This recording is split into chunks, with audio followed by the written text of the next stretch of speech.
Good morning, everyone.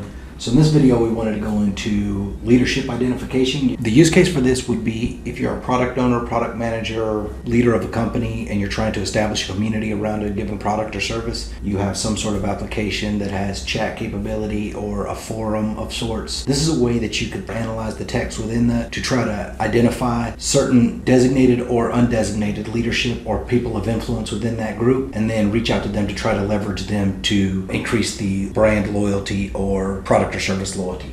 So here I just have a basic text conversation or chat conversation between persons A through F. They're just discussing, a certain product or project, and we're going to go through and analyze this and try to isolate who the leaders are and why.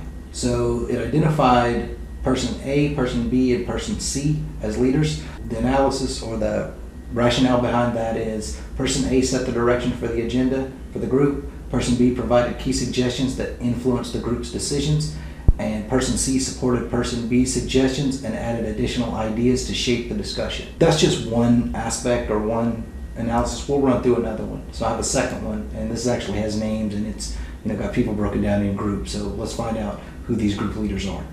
So the output here is it identified Alice.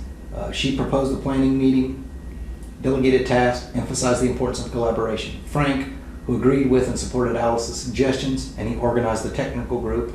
And Karen, who ensured social aspects were considered, created the Facebook group to facilitate communications. Once again, the use case for this is pretty straightforward. If you are in charge of community building efforts around an idea, an organization, a product or service, this is something that you could use to highlight your subgroup leaders to help them facilitate messaging and narrative control, things like that. Once again, leadership identification by FalconsAI 125.